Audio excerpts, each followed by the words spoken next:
On today's episode, if your kid catches you smoking pot, make sure you share. Don't send naked pics before the first date if you want to be serious. And there is no such thing as a midlife crisis. You're always on crisis.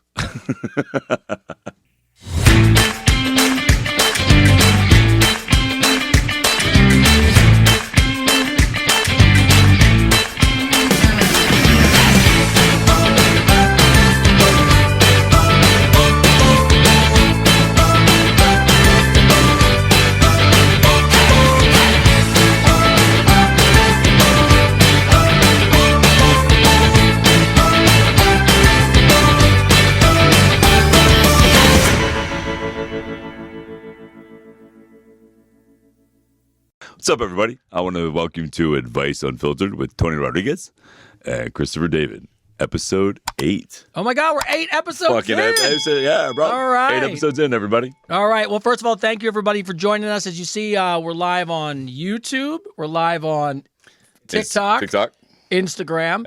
And I say it every episode. I'll say it again. We are behind the scenes. Don't mind the green screens. Yeah. That's just what it looks like when you're behind the scenes, but in a really good way. If you're joining us live, if you're just coming in, we appreciate you guys. This is our...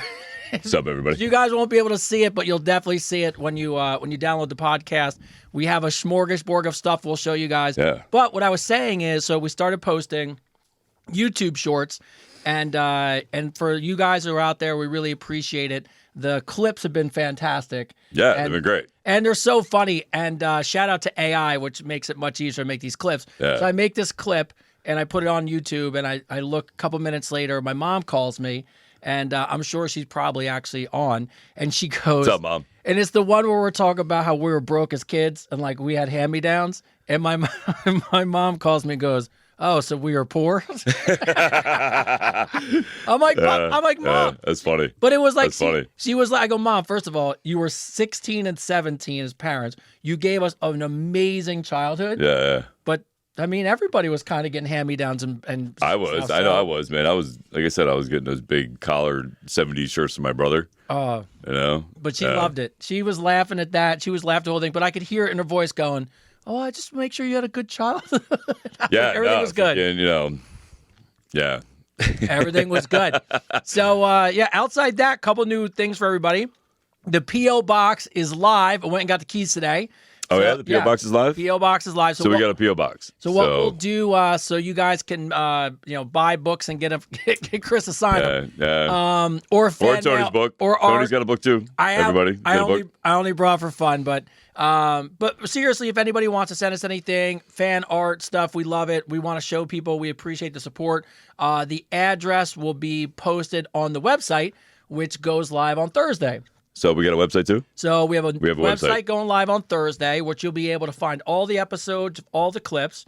You'll be able to submit your questions from there. That's awesome. And you'll be able to find the address to the P.O. Box if you want to send us any fan-related things. Oh, that's cool shit. Yeah, I'm excited. So that's very cool. So anybody that's bought my book, once the website is up, you'll be able to find the P.O. Box and then mail it, and I will sign it and make sure you have a return postage on it, and I will send it back. Yes, and hopefully, as we get bigger, what we'll do is, if we get a sponsor, we'll do a giveaway where Chris will actually fly to your city and sign your book shirtless and read at least 2 chapters. That was never ever in any part of this contract. We haven't talked about it yet, but no, that's not a thing. It's marketing. So it's marketing, yeah. But all right. So with that being said, let's show people. I mean, let's show people your cover of your book, like, because I don't know if people can see it. They probably can't see it. No, yes. That's my book.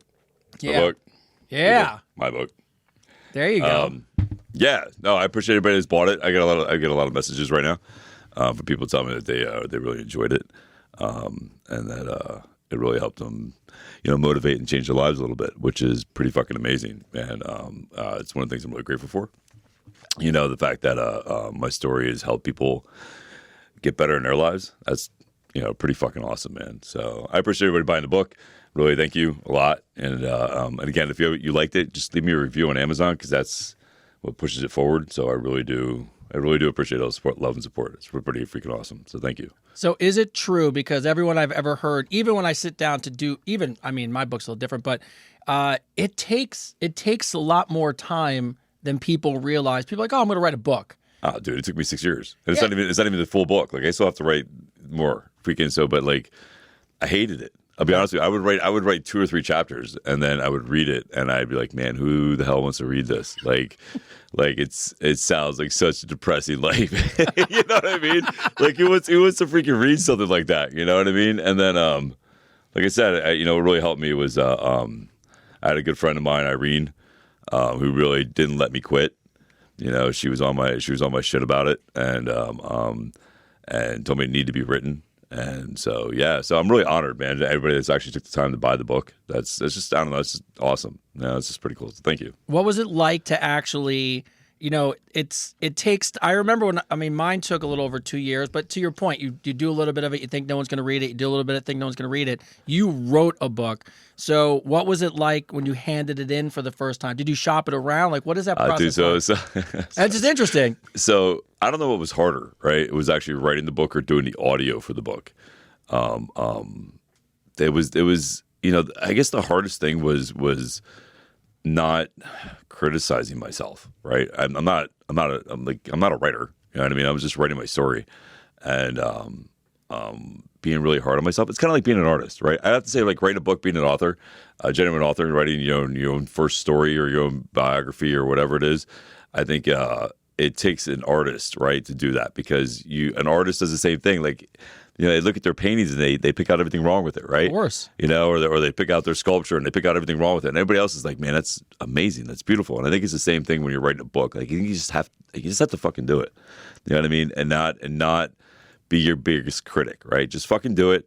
And if you didn't like it, like honestly, like I'll probably rewrite this book again, because there's details that I kind of like left out. Because I honestly got to a point where I just wanted to get it done. Yeah, absolutely. You know what I mean? Like a lot of it was trauma, that I went through. And a lot of the stuff I write in my book is about trauma. So it's like, hard reliving that and then keeping the same sincerity, right? Like the sincerity of it all, right? Like you don't want to just over embellish, but at the same time, you don't want to leave out certain feelings and details, right? So if you're going to write a book, like this is my honest opinion here, if you're going to write a book, is that still on? Yeah, let's see. Can you check the live on that time? Yeah, I don't think the live's on that one. But if you're, if you choose to write a book, I think you should just do it and just go through it. You know what I mean? And let somebody else read it. That's what I did. I let somebody else read it and edit it for me and pick out certain things and blah, blah, blah. And they sent me a finished product and then I let other people read it. That's what you put? Before I put it up, I let other people read it. And when I did that and they told me it was good, and they said it really hit everything. And that's when I was cool with. So I was like, let it fly, let it go, let it fly. Yeah. No. And our side engineer here, Tyler, is going live. And Ty, slide it out a little bit. So that way, yeah. There you go. There you go. So there we go. But so I remember this. So what was it like the day they mail you the done copy? Do you remember getting it? It was amazing. Yeah, it was amazing because it was a lot of work. It was a lot of work in progress, right? Like so. I actually have the actual video of when I actually got the book when I first opened it, and it was crazy. It was nuts, man. It was insane to think that some guy from from a farm, we were broke too. We were middle class. I wouldn't say we were broke. I mean, I was there for a while with my mom and my stepdad, but I grew up on a farm, in the middle of bumfuck nowhere, Pennsylvania, and who would have thought that my book would. Not only is my book was a number 1, number 2 bestseller on Amazon for bestseller, but it's in my school. That's awesome. Like it's actually in my high school. You know what I mean? And it's actually in the library at my high school, which is pretty crazy. When you think about that, you know what I mean? That I got in trouble all the time at school. I always had detentions. I skipped every Monday my senior year. To think that that I'd have a book that's actually in the school that I went to is, I don't know, it's pretty crazy. It's pretty nuts. Yeah, I remember thinking I was going to write a book and then compiling stuff, then not doing it, then doing it, then not doing it, and then as my son got older, I was like, I wanted to prove a point. So for us, it was a little different. I'm a photographer, so it was a little bit of creating art. So actually what I did is I went through and took all the photography I had of my son from the day he was born all the way to, till he had gotten a little older. And I took those actual photos and I converted them into art. So that's the way it Well, while you're talking about it, somebody just asked, is your book Oh, they. Yeah. So my book's on Amazon. Yeah, let me hear. Let me hold. So that's my This is Tony's book. Tony and his sons. that's my actual son. Yeah. And what prompted me to write it, and for you guys, like there's a little artistic picture on the back of him strapped to a wall. Oh, that's awesome. Let me show that. Hold on, let me show that. Yeah, so it's part of like the photography funny. that we do. That's pretty funny. But the thing that really got me to write it, to be honest with you, is so it's a book of poems and it's a sketchbook so kids can color in it. But the real reason I wrote it was because Tyler was forming a relationship with his stepmom, and she was really trying to figure out how to walk that fine line between, hey, I want to care about you as my kid, but I also don't want to step on your mom's feet. No, that's a tough line, man. Yeah, so it's a tough line to balance. So I sat down one time and I wrote this little, it's like 5 lines. I just put, I have a mom, I have a dad. I have both of those already. I'm not really sure what to call you or even if I'm ready. So Regina sat for a minute while Tyler scratched his head. And after some thought and thinking, this is what Regina said. How about we start from the beginning and not just jump to the end? How about we make it easy and you can just call me your friend? Oh, dude, that's beautiful. So, and that's pretty where we amazing. started. That's amazing. That's amazing. That's very cool, man. Yeah. So there you go. That's Tony's book, everybody. Where can you find that at? Right on Amazon. Right on Amazon. And actually, you can get it for free. And the name of the book? Oh, the name of the book is Tyler's Coloring Book of Rhymes and Poems, Up, Up, and Away. Tyler's Coloring Book of Rhymes and Poems, Up, Up, and Away on Amazon. And we made it free. You can just download for free, or it's like $4 if you just want to color. But the point of it was more to your, like, I can't even imagine writing a chaptered book. Yeah. It was hard enough sitting down writing poems and putting colors together, but I do remember the day it came in the mail done. Yeah. And I just was stared at it. And that's what I did. I stared at it, man. I looked at it, I held it in my hand, I flipped the papers. I was like, wow, that's crazy. To think. I remember that day. You remember that day? Yeah. He had 2 of them, so he gave me one. Yeah. That's cool. Well, they send you the author copy, so they send you like a bunch of them, and and then of course, but it was cool. To this day, I sometimes just look on Amazon for no other reason that it's just there. Yeah, no, I don't look. You have sales and stuff. So yeah, I just look to see. No, it's I there. don't even look at the sales. I don't handle any of that stuff. Like none of it. I don't handle it. I let somebody else handle that. Oh, I don't look at it. You. So me when I was done, I just need to be done. Yeah. You know what I mean? It was walk away clean. Yeah, I mean it was 6 years of shit that I went through. If we can, not just because of the book, but before the book even happened. Yeah. You know what I mean? And it was just like I just needed to lay it to rest for a little while. I would love to see it. Hey, anybody know anybody at Netflix? I would like to see some. They turned into a Netflix movie. Who wouldn't want to see a guy and a dog in Redemption, right? Now, would you? Now, who would play you? Me. Well, I was gonna say, so for you, right? Yeah. No. Huh? You need someone to play young you. That was only like 8 years ago. I just had a shave. I look young. You could just throw on some of those dots on the green screen, and they can, or have Brad Pitt play me. They go back and re-age you. Can you imagine that? Could you imagine that if Brad Pitt played me and I got to direct Brad Pitt? No, but first of all, That'd be so funny. I mean, it's in a good way. That'd be so funny. My brain can't put it together, but that's what happens, right? Yeah, right. That'd be so happens. funny. I mean, I'd be like, man, just so you know, everybody thinks you look like me.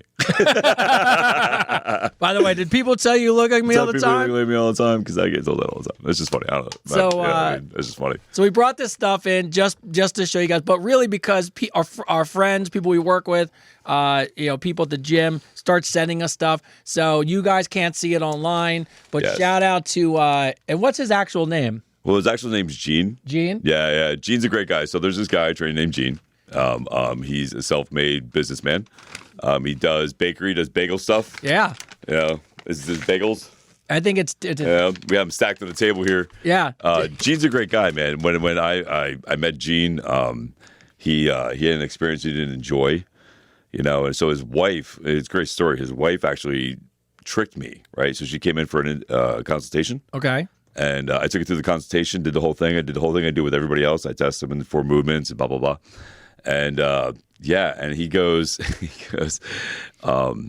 I'm at the end of the thing, and I'm like, so what do you think about training? And she goes, well, honestly, I was just testing you. She goes, my husband had a bad experience here, but I want to buy him training for our anniversary. Oh. Right? So she wanted to buy him training for his anniversary. Did she tell you who it was? No, I didn't know. No, I didn't know anything about it. Freaking, you know what I mean? Like, I just knew that I did my job. There you right? go. I did my job well. She was impressed. She liked it. So what I decided to do was I got an anniversary card I said, listen, we don't have a gift card, so I'm going to get you an anniversary card. I got an anniversary card, and I went around and had everybody that worked at the gym sign it. Oh, that's awesome. Happy anniversary. And I said, and then I put down that this is from your new trainer at the gym. And that was a year ago. And Gene's a great guy, man. He's a great family man. Him and his wife and his kids are beautiful. But yeah, if you get a chance to try these bagels, what is it? Davachi?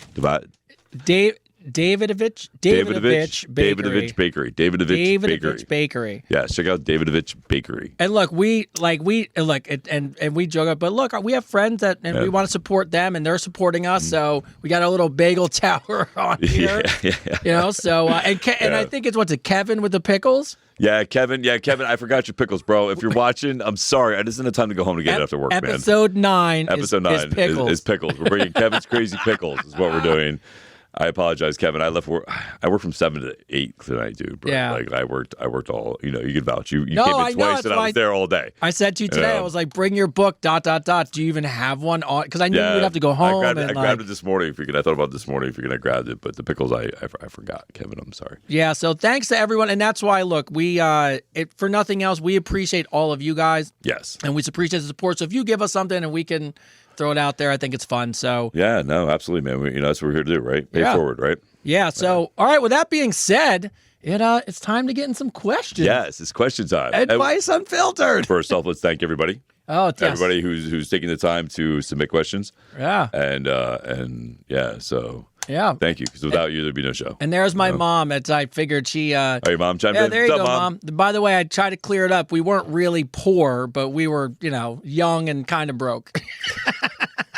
And by the way, she gives a shout out to my son who's playing engineer today. She said, "Love you, cool. Mima." I didn't even know what a Mima was until you. You didn't know what a Mima was? I didn't until then. The funny thing is, I didn't even know as he grew up and you're signing cards, like how to spell it. Then I'm like, is it Meema? Is it Mema? I don't know. But Mima, there's a bunch of nicknames for grandparents, I guess, right? Yeah. Still got no clue. You just don't want to be called a gilf, or you probably do, to be honest with you. Like so. Listen, enough with the dilf. Gilf. I don't know what's going on. You get that. You still want to know you have it. So that's true. All right. So first off, this comes from Emma Crosby, who's YouTube is starting to blow up for us, which we really appreciate. Now the channel's up, people are starting to subscribe. It's easy to go on YouTube. So Emma wrote in, and she just wanted us to know this. Hey guys, did you know that there is actually an International Men's Day? It's November. No, really? I did not know this. It's November 19th. It's in the middle of Movember. Obviously, for you guys who don't know, Movember is when guys grow out their mustaches to support prostate cancer, I believe. Yeah. It's a really big day here in Ireland, so shout out to Ireland. No shit. I don't know how widespread is it in the U.S. So she didn't have a question. She just wanted to give us out. But my question for you is, you come in with the full beard. I always rock the 5 o'clock. Did you ever just go mustache or goatee? Yes, I had a goatee. I didn't have a mustache. I had a goatee. Oh, you went goatee on it, huh? I went goatee. Yeah, I went goatee. I look pretty badass with a goatee. I'm not gonna lie. I did. I look pretty badass. Well, I just look mean. It's like mustaches and goatees have to be on the right person. Who's mustaches shouldn't be on anybody. Oh wait, who's the 70s? Sorry. Who's the 70s actor that was in Tom Selleck. Tom Selleck. Tom Selleck. Yes, has the 70s mustache. He could rock it. Yeah, he rocked it. Yeah, I mean, I don't know. Some of these guys are rocking. Whatever, man. It's just funny. It made it come back. Still looks a that little and the bit. mullet. Like I don't know where the mullet came back into play, but somehow it did. What is it? Business in the front, party in the back. Yeah, business in the front, party in the back. Well, no, it's just that light's behind me. If we can. All right. So shout out Chris. So next up is Christina, who likes to call herself Vine Ivy, and I believe she is. Let's see. Did she tell me where she's from? No, but Christina just said, "Hey, just shout out I'm Vine Ivy on all my socials." So that's good. I can be a chronic procrastinator. Is there any supplement you guys like that gives you a boost that'll have you do something so I can get some energy? I love gym results, particularly because I need a trainer to keep me focused. Yeah. But I also need to not be a chronic procrastinator. Got you, bro. Are you a procrastinator? Me? Yeah. Oh, fuck yeah. Are you really? Oh, fuck yeah. I'm the biggest procrastinator ever, dude. I'm that guy who, when I got something to do, I'll wait till that night. The last minute. The hour before. Yeah, I can't lie. I would love to sit back and go, oh, man, no, I get everything done right away, and my house. No. I'm a fucking procrastinator, bro. Oh, I have to get shit done. I can't do it. So I remember the funny thing was I was learning that my son Tyler is a giant procrastinator. But this is how I found out the kids were cheating. Teenager, bro. Well, so I found out they were cheating in school. He comes in. Wait, how they were doing what in school? He was cheating in school. He was cheating in school. Yeah, so I found out. You're sitting here for this, bro. Yeah, so I found out. You out to everybody. So it's all honesty on this podcast. None of his teachers are watching. They all know. It doesn't They all matter. know? By the way, if your teachers are watching, that's awesome. That's awesome. Right? That's cool shit. Hi, teacher. How you Hi, doing, bro? teachers. But no, what happened was my son comes up and I get an email from his teacher that says, "Hey, you guys are just have a heads up. Your kids have a 7-page U.S. history paper due." So I go upstairs and I'm like, "Hey, you got 7-page paper due?" He's like, "Oh yeah, I haven't started it yet." I'm like, "All right, look, you ain't going anywhere Till it's done. right?" Yeah, By the makes way, sense. also due tomorrow, but whatever. That's what. But that's what you do, right? So I can't say I'm not. Listen, I got you, kid. I get it. an hour later, he comes out of the room and goes, "Yeah, I'm done. I'm gonna go scoot or whatever."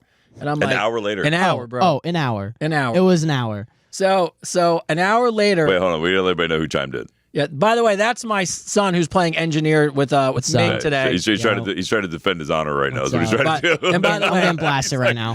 by the way, Wait, hold on. every time we talk about it, I do want to give love to the shared universe. Ming's the man. Yeah, Ming's the man. Anyone ever Noted. Comic-Con, anyone needs any by the way, that's the best local thing that we can support is the shared universe. Anybody wants our podcast, Ming's the man. Yeah. So what happened was so he's in the done. Now I know and you know that you don't write 7 pages in an hour. No. So he says to me, he goes, "Oh, I just threw it in ChatGPT, checked it out, made sure it looked good," and he's like, "I'm done." So Imagine if we would have had ChatGPT. bro, so this is what I said to him. So I look at him and you have this parent moment where you can be like, "All right, I'm going to yell at you and make you write it over." Yeah. Or you just roll the dice and go, "It's kind of cool. Let's see what happens." So I said to him, I said, "Look, I'm kind of curious to see what happens." All right, let's see what happens. Dude, 2 days later, 100% on that thing. 100%, bro. 100%. 100% on that thing. Now I give him props for not doing what stupid kids do and putting it in there and just submitting it. You got to go in, Handwrite it. change a couple words. Yeah. I have a whole tactic. I have a whole process. All you kids do. Yeah, that's funny. But that's why. So I don't procrastinate. But do you have any tips for Christina, who likes to procrastinate? There's no supplement for it, right? No, there's no supplement you can take for it. I mean, Adderall. I mean, if you know what I mean? Like, it's not really a supplement, I don't know. Yes. It comes down to, listen. But you still get your stuff done. You get your stuff done, Yeah, right? you know what I mean? There's no, fuck it. You procrastinate, whatever. Just make sure you work out, you right. That's all. Well, I think there's two different things. First of all, Chris may procrastinate, but he's not fucking lazy. No, so I get don't it. I be get everything lazy. done. Yeah, don't be lazy. No, I procrastinate, but listen. You get your shit done. Nobody will tell you that. Nobody works harder than me. No, you get your shit done. I work my ass off 13-hour days and make sure, I'm here. Well, that's what I'm saying. Yeah. Sometimes I think when you say procrastinate, I just think when you put in 13-hour days, sometimes I can put that other shit off for a minute. But the only thing I actually like to take from a supplement standpoint is I stopped trying to drink coffee as much, but straight caffeine pills with L-theanine, that gets you right out of bed, and that'll give you enough energy. You don't get the shakes because the L-theanine cuts off the caffeine. But if you want a different supplement to just kind of get you some energy in the gym and not give you the shakes, eat greens, man. You want more energy? Eat greens. Which eat your ones? vegetables. Oh, all of them. Eat on any green vegetables, man. There you all go. Of them. Freaking eat them all. You'll eat too many Brussels sprouts, you'd be walking the gym bloated. Yeah, well, that. Yeah, I'm not saying eat a bunch, but eat greens. You know what I mean? Test it out. Eat greens, eat some green beans and some chicken. You'll feel great the next day. You'll be able to run laps. Well, the one thing I started doing, because generally to your, and you know this because you're at gym all the time with me, now for the next probably couple of weeks, I won't eat as many carbs. Sorry. The bagel place, they look fantastic. We're eating your bagels, Gene. Well, I will, Gene. I got a family that'll eat them. But what I like to do now to get some energy is raw. I take a little bit of some cottage cheese or Greek yogurt in the morning, some blueberries, and a scoop of raw honey. Oh yeah, that's perfect. And that carries me right. Yeah, to no, that's perfect, man. You can do the same thing with coconut water and what did somebody tell me? Coconut water, a little splash of lemon, and some sea salt. Yeah. It'll also give you a caffeine boost. Well, you had that coconut water energy. Coconut really water. good. That was amazing. Yeah. Shout out. So if we get a sponsor from Coconut Watermelon Water, hey, yeah, we're here, bro. Coconut? Did you say coconut watermelon water? Yeah, that's what it was. It was coconut watermelon water, bro. Wow. So good. I bought 3 cans the other day. It's not really an energy drink either. It's just Refreshing? Yeah, just refreshing, but it's so good. Nothing reminds me of, well, a couple of things of summer barbecuing and watermelon. And I go I'm a right to watermelon summer. freak, bro. Oh, watermelon's so I good. eat watermelon like crazy. Yeah. Yeah. All Watermelon, right. strawberries, blueberries, raspberries, Blackberry, all of it. blackberries. Yeah. I love all that stuff is good. All right, Megan. The only thing I hate from strawberries is you really do, if you take them out of the container. I learned this hack on TikTok actually. If you take them out of the plastic container and wash them and put them in a glass, like a little mason jar, they don't turn a little fuzzy like the next day. Really? They last like weeks. They last weeks. Oh, weeks, bro. Really? Weeks. I will have to try that. Two tips I learned. One, wash your bananas when you get home. You'll never get fruit flies because fruit flies actually put eggs on the skin of the banana. And strawberries, wash them and put them in a mason jar and it'll last for weeks. Because otherwise you buy strawberries and then the next day one of them has a fuzzy white jacket. Yeah. You got thrown away. So, all right. Megan from New Jersey. We have a couple people who are like regulars at Hold this on a point. second, man. I'm getting hot. Ooh, Megan yeah. from New Jersey. Hold on. Yeah, hold on. Can we play some shirtless music? Ooh, Yeah, right. Look at this. I'm glad you're on Instagram. All right. Oh, right, look, listen to my this. wife jumped in. Hi. My Perfect timing. mom, my family's here. If you just jumped in, you missed our son. What's up, family? Oh, there he goes. So anyways, You missed the poem. yeah, you missed the poem I read for Poem. you. You jumped Yeah, in late. read the poem. She'll have to download the podcast and subscribe. Yes. That's what she'll have to do. Megan from New Jersey wants to know, and shout out Megan, you've sent in multiple questions, so sometimes I see repeat people. I like pulling their questions in. Megan from New Jersey. Megan from Jersey. What's up, Megan from New Jersey? What is your thoughts on regarding men crying, and do you remember the last time you cried or Yeah. something that evoked emotion? I cried this morning when I went to work. I was like, oh, God, it's freaking 6 in the morning already. Fuck. Everybody out there was like, I agree with that. Yeah, no, crying's good, man. I don't care. You know, I knew a guy who was one of the toughest SOBs I ever met in my life. He would cry when he would fight somebody. Like he would literally be punching somebody and it'd be like tears coming down his eyes. And I could never tell if it was enjoyment or if it was like, he was upset.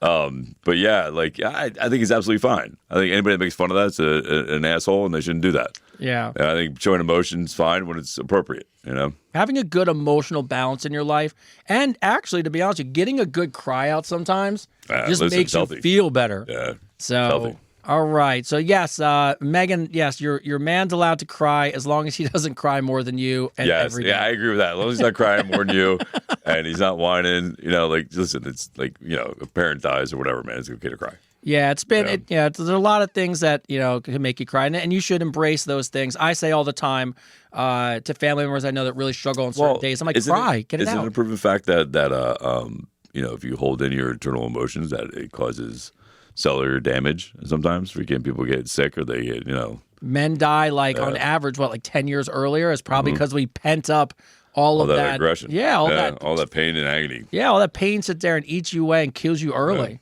It's like the new Bill Burr stand-up I just saw, and it's called Drop Dead, but he talks about how he's in this age range from 50 to 60 where you're too young to die, but you're not surprised when one of your friends drops dead. Yeah, because he's like, is he 60? I thought he was 55. He's in his 50s, Yeah. but he goes, but it's always a guy. He's always a dude. You never see a woman grabbing her chest after a margarita going, Margaret just fell to the ground. Yeah, right. It's always a dude. It's always a dude. All right. Daphne from Haiti comes back in. Haiti, shout out. Shout out to Haiti. And by the way, I think Haiti is where, who's the girl from, Lauryn Hill. I think Rihanna? One of them two is from Haiti, living in Haiti. Thought about that the other day. Better Google that. Yes. Or it look really bad. One of you two are from, and if not, I think you've been to Haiti. All right, so she just wants to know, I guess, after reading your book, what is the name of your dog? Oh, O'Malley. You still have O'Malley? No, O'Malley passed away 4 years ago. Yeah, that was a sad day, man. That was when was COVID? COVID was like 4 years ago, right? Yeah. Yeah, it was 4 years ago. It was during COVID. He passed away. Oh. Yeah, he lived a long life, man. He lived 10 years. He was a great dog. His stomach twist, and they couldn't do anything because he was anemic, which is something in sheepdogs. When trauma happens, they get anemic, and so he was anemic. So they couldn't do surgery because they're afraid he was just going to bleed to death. So, but yeah, he was a great dog, man. He was an amazing dog. I got another O'Malley, and That's actually at my ex-girlfriend's house. He's not as good as the first one. He's not as good as the first O'Malley, but he's a great dog. Old English sheepdogs are good dogs. If you get a chance to get one, you should get one. There's a lot of work, a lot of maintenance. Yeah, there's a lot of work, there's a lot of maintenance. But they're fun. They're good, loyal dogs. They like to play. They're energetic. They like to sleep. I'm particularly fond of dogs with no maintenance. So we have they're big maintenance, bro. We have a miniature golden labradoodle, a miniature labradoodle. Wait, you can't. You gotta I know. You gotta tell the dog's name. You gotta listen to the dog's name. So the dog's name originally is Parker. And then I decided, and this is a little bit what we do. And then Parker turned into Sparkle. Sparkle turned into Sparkle Nuts. Now the dog's name is just Nuts. Yeah. And the funny thing is I thought my wife eventually would just be like, "Why are you calling the dog I found Parker Nuts?" But he's all he answers to. So he answers to. And now we lovingly call him Nuts or Sparkle Nuts. That's so funny. So it is strange when you have company you don't really know, and they come in like, "Oh, that's our dog Parker, he's fine." An hour later you forget and you're in the house going Sparkle Nuts. Sparkle Nuts. And that's funny. People are looking at you like, what the hell's going on? Sparkle Nuts. Sparkle Nuts, baby. He's the best. That's the best. So golden doodles, they don't shed. They're hypoallergenic. Love it. I don't know if I could go back to a dog that sheds. It would drive me crazy. No, the only sheepdog doesn't really shed, but you got to comb their hair like 2 hours a day every day. I remember when I got him, man. When I first one, I bought it from my ex-girlfriend, the puppy, and I didn't know all this. Excuse me. And I took him home, and then we're like reading about it, and they're like, "This is a great story, actually." They're like reading about it, and they're like, "You got to brush your hair 2 hours every day." And I'm like, "Man, I don't comb my hair." I was like, like I literally get out of the shower and I do one of these, and like you're good to go, and I'm good to go. You know what I mean? That's what I do. I don't do my hair, and I'm like, "You expect me to shave this?" Like, so I was the girl that I got him for. I kept telling her, I'm like, "Yo, man, you need to comb this dog's hair." You know what I mean? And I was like, if you don't, I'm going to shave him. And she didn't do it. And he was getting like little butt nuggets hanging from his hair and his knots and stuff like that. So I took him to the dog groomer and shaved him. Completely down, right? Wow. She came home from work and she goes, "Oh my God, I can't believe you got another dog." And I go, "What are you talking about?" And she was like, "I can't believe you got another dog. We already have the 3. I can't believe you got another dog." And I look at her and I go, "Jocelyn, that's your dog." Dude, she went from yelling at me to falling on her knees. Cried? Oh, what cried. did you do to my dog? Oh, I wish I would have caught it on camera because it would have went viral. It was so funny. She was so mad at me. It's probably the reason she left. I used to do random stuff like when Parker turned 3, right now. My wife went to work. I propped him up with some pillows. I put alcohol in his hands. I spiked up his hair. I colored it. And then I shot pictures on YouTube, on Facebook, and just said that I took him to a doggy strip club because he had turned 21. That's so funny. And then let's see, I've gone to the groomer and done him green. But I get too much flack when I get home. Well, it was really expensive for me to shave him. It was like $210, right? So I was like, you know what? I'm just going to do it myself. So I would shave him myself. Yeah. And I would give him a full-on mohawk from like really from the top, like a big one all the way down his back and his spine. Yeah, it was cool, man. It was really cool. Yeah. Anyway, he was a good dog. Yeah, dogs are the best. Dogs are the best. Dogs are the best. Yes. Cats are aliens. All right. I say it all the time. I agree. Anita from the Netherlands, shout out to you because you came back again asking questions, which is great. Let's see. What advice would you give yourself if you could travel back in time, and why?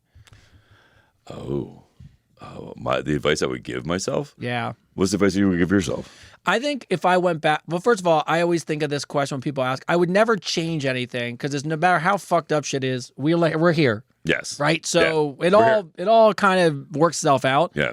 The only advice I think about this because, and you're probably in the same boat with you having, your son's 25 and 10, and my son's, going to be 17. I start thinking of the advice I would give myself and give it to him. Yeah. So a lot of it has to do with saving money, putting money away, wanting to retire early. And then the other thing is there's just, I think that's the big ones. I want him to experience whatever he wants to do. I don't think he should know what he wants to do. I didn't know what I want to do still to this day. But, I think if I ever went back in time, the one thing I would just tell myself is it's going to be okay. Mm-hmm. Just all you got to do is just keep moving forward no matter what you got to deal with. And at the end, it'll all work out. And that's just the way it's kind of been. So, yeah. What about you? Probably a 2-part.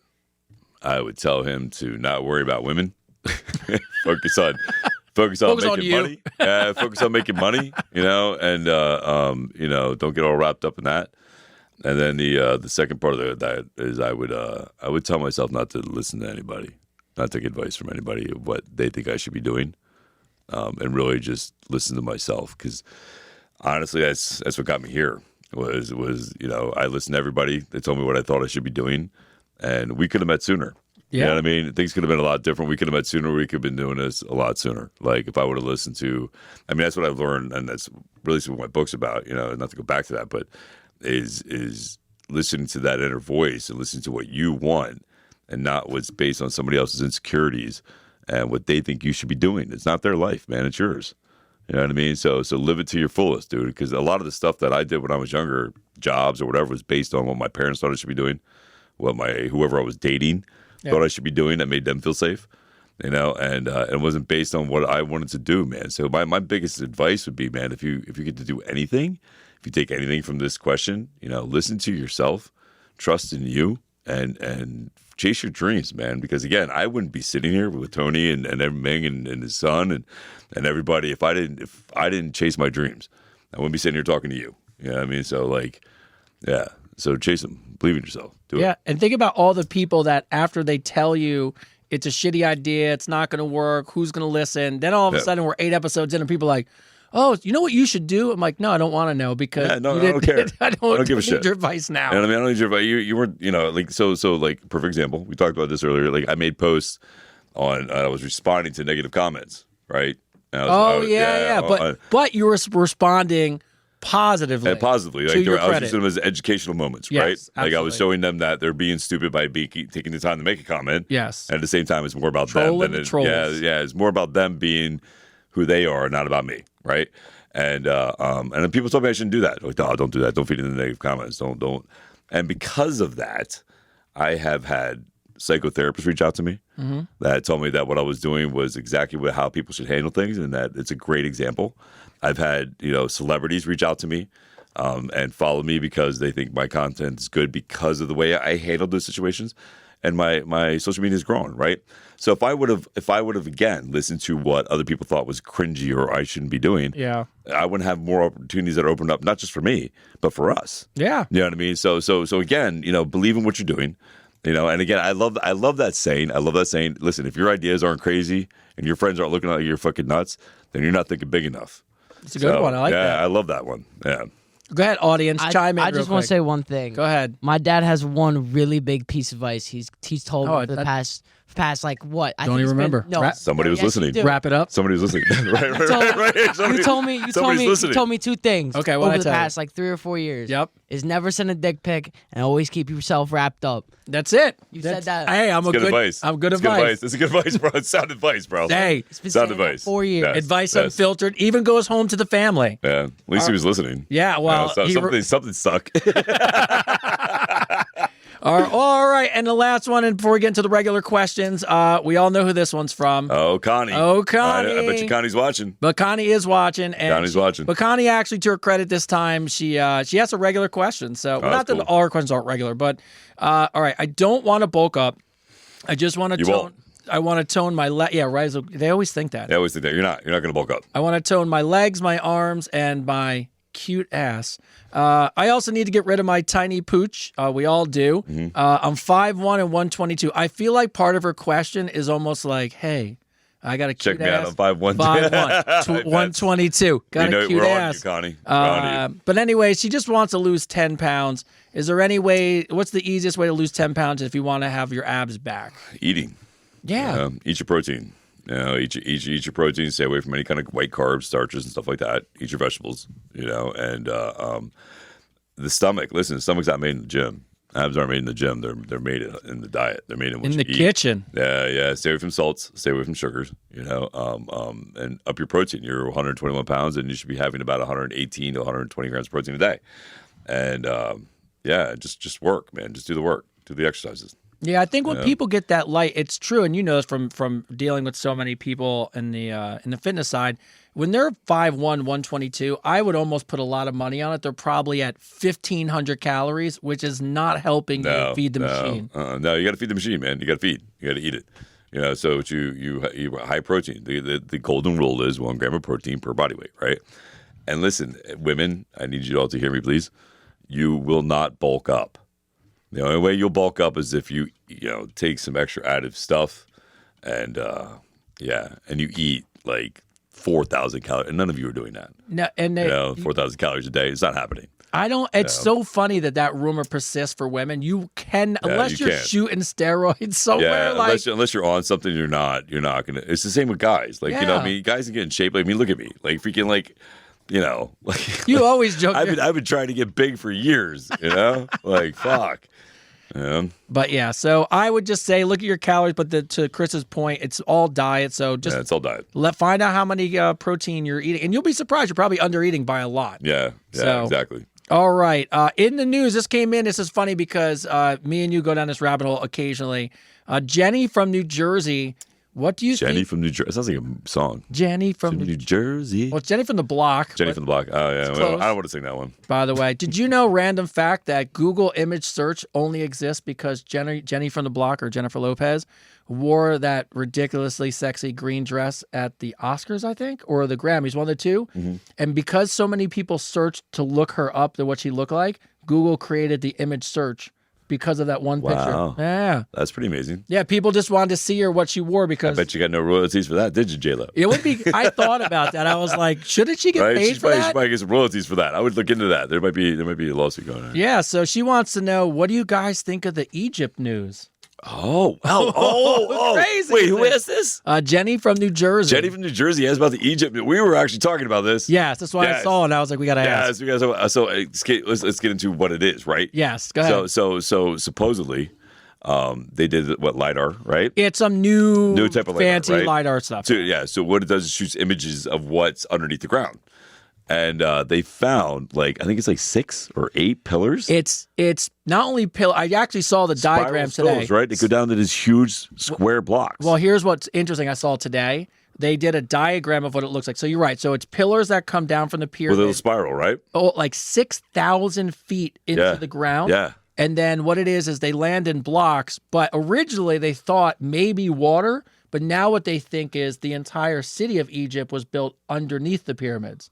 They were showing I meant to send it to you today. It's bananas. That's crazy. So this might listen. If nobody understands the importance of this, is that this could actually not only just be the biggest discovery in the 20th century, but it could also rewrite history. It would go Egypt, Ozempic, like right close. Like real, right? No, but people have been thinking about what do they mean? How long does civilization? Then it would just turn out that realistically, and by the way, we don't need to go around now. But for all of you who are like, what are you guys talking about? They cut those blocks. Nobody knows how they do it. They put them together. Nobody's how to do it. We can't do it today. Built deeper than we could, possibly at all in that time frame. Could never do it. And all of a sudden it comes out that it might be whole city, because originally it was a power plant. Yes. And then it went to power plant. And then today they think it's actually a cross section. At this point, it doesn't really matter what it is. It's just awesome. It's just awesome, right? It doesn't matter if it was a power plant. It doesn't matter if it was an underground civilization. The fact, the point will always be that it predates anything we know. Anything. Yeah. So Jenny, it's fascinating. That's cool. You asked that question, Jenny. We want to keep updated on that. So if anybody hears anything about that, let's keep updated. I want to keep that going. But yeah, it's amazing, man. That's a huge thing, man. And it breaks. And the funny thing is, when she asked the question, and I know me and you got geeked about it. Yeah, we got geeked about it. We got geeked out a little bit. It's someone else had asked a question, and it's in here somewhere, and it was about, I'll give you credit when I go back and look in here, whoever you are. But it was, do you guys battle with stereotypes because people think you're good looking? And by the way, that's people tell us that. So I'm just saying, and I thought about this. Is this a question? It was a question somebody asked us. What they asked? They asked, do you feel like because people judge you on your looks that there's stereotypes about you? And one of the things was, I'd say this nicely, I'm really fucking smart. Yeah. And so maybe that's a stereotype. I love this kind of shit. Yeah, no, I mean, I guess. I mean, people, I had somebody say to me the other day, I was talking about, life things on one of my posts. Yeah. And I used the words, it's like a fingerprint or a certain type of walking. Like everybody has a different type of walking, right? Yeah. Everybody does, right?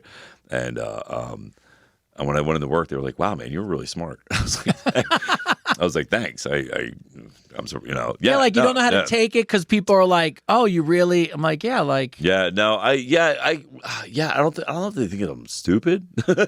Yeah, but I think they think that I'm a certain way, right? Like I think a lot of people, and excuse my French, think I'm an F boy. yeah. You know what I mean? That I'm some guy who goes around and sleeps. And by the way, I around say it not because I think you're a fuckboy. I just I mean, no. people just make comments. People make comments. You know what I mean? I think people think that I just, you know, I'm just out there doing my thing, and I'm not. Like I'm not that guy at all. So yeah, I think there's some stereotypes that go with it that people assume things. You know, but whatever. That's on them, man. Listen, underestimate me. Think what you want to think. I know who the hell I am, bro. You know what I mean? Like I know who I am. I don't need you to tell me who I am. So if we can, like, you know, think what you want to think, make whatever judgment you want to. But at the end of the day, man, if you sit down, like, you know, Tony, like me and you were great friends. If you get to know me, I'm a pretty decent, normal human being. Yeah. You know. So, yeah. So that's why I was wondering. It kind of like fed into that same question. So yeah, that was a good question. I like that one. All right, Josh from Boston. But Josh says he got really anxious after his date ended and texted the girl immediately. Now he's scrambling, wondered if he moved too fast. The question is, how soon is too soon to text after a date? Okay, here's the thing. If you have that feeling in your stomach that you did something wrong, that you're anxious about doing something, you're like, oh man, here's the thing. There's a difference between good anxious and bad anxious, right? Like good anxious, like, oh, I can't wait to text her, man. I can't wait. Yeah. You know, but then if you're not thinking that and you're thinking, oh man, I don't know. Like, am I going to hear from her? Is she going to message me? Did she have a good time? If you're thinking stuff like that, it didn't go well. Don't text it. Don't say a fucking thing, man. Like let it go, and then, you know, text her in the morning, say, you know, hope, or, you know, listen. Here's another thing too. Here, go scratch this back. Yeah. If you drive separately, it is okay for you to message and say, hey, I just want to say, see if you got home safe. Oh, that's a good one. Totally okay. That's actually a actually very legit thing to do. That's a good little and if you get a response, then you know it went well, right? Yeah. You know, and plus it shows you're not a creep. You know, when you go on dates now, because and I wouldn't know because it's been so long. But if you go on dates, do you find it's just easier to just meet there, or do you find people still kind of expect you to pick them up? Is it depending? I think in this day and age, people beat, right? I haven't been on any dates, so I don't like in years. He's been focused. Yeah, I've been focused on work, but I think either way is fine, you know. But I think now in this day and age, especially with the way things are, I think most people meet at the place. Yeah, just meet at the place. They want it safer, you know, especially if you've never met the person before. You know, meet in a public place and you get to, you know, talk to them and stuff like that. But if you've already built a rapport, like, you know, a pretty good rapport, then I think it's cool too if somebody picks you up and takes you with them. Yeah, you know? I would agree. I particularly would only pick somebody up if I already kind of knew them and met them. Like, you know, somebody introduces you and you kind of have a little bit of a relationship. But it is important and always will be important for women to keep their head on a swivel. It so sucks to say that. Yeah. And really make sure people know who you are, because there's a lot of creepy guys out there. Yeah. There's a lot of fucking batshit women, and I don't know I want everybody in my car. Yes, there is a lot of batshit crazy women. I'll meet you there, and then we'll figure it out. But when I was dating, what I always do is go to I would go into Tom's River for this place called the Office Lounge. And that's what I always meet, like it's a very regular, just a bar. Just a bar. And I only would go on dates with you after that, depending on how you treated the waitstaff. Like watching you interact with the bartender and the waitress. That's a good test, man. I like that. I got to know those people, so they were really, it was nice. I was a regular, I lived in that town, but watching them interact and how they did that, I just kind of a little bit of a tell for me about what type of person they were. Yeah, no, it's a good call. I like that, man. I like that. That's a good thing. All right, Maria from San Diego. Whale's vagina. Stay San classy. Diego means, stay classy. Stay classy, San Diego. Me and my son just watched Step Brothers before we got here. Not Anchorman, but you know. Step Brothers. Did we just become best friends? She felt chemistry on a date, but then she was questioning whether her date's true intentions. She wants to know, how do you know if someone genuinely likes you or just wants to have sex with you? That's a situational thing, right? Yeah, that's a hard thing. You never really know. I guess. Listen, for women, it's a little bit easier because you control it, right? You control 100% control whether or not dude's getting laid or not. So you guys control that, right? So I think it's easier for women to weave through that, because you can see, you can tell him no the first couple of nights and see if he still is interested in calling you. Good call. You know what I mean? Or text and see if he puts as much effort into it if he knows that he's not getting it. You know what I mean? That's a great way to test to see if he's into you. Mm-hmm. Because if he's just into getting laid, then he's not gonna do the work, man. No, he's just not. He's not gonna. But if he's into you, he's gonna shoot the texts. The good morning, the blah blah blah. But if you lay it out right away, say, listen, man, I want to know you. I'm not sending, pictures and videos of my shit. Yeah. You know what I mean? Sex talks is fine, but lay some boundaries right away. If you're looking for something serious anyway, like if you're if you're not, then game on. Well, I think about the challenge with online, especially if you meet a person online. What I found from online dating was because you exchange emails and text messages before you meet, and generally probably like days of it. You go on these dates with people and they feel like they've known you for a while. So that barrier to entry of being naked really dissolves very quickly. Yes. Where if like you just met somebody at a grocery store and decided to go on a date, you wouldn't have like days of chatting and talking. Yes. So I would just say be careful what your communication is going into your first date. If you're already sharing naked pictures of yourself and booty holes, then you've already established the game plan. You've opened the door. You've opened the door. Game on. Yeah. So if you're looking for a relationship, play hard to get. Yeah, so your point, you control it. Yeah, so you control it, women. You guys control that stuff. 100%. I mean, all right, let's see. Lauren from New York.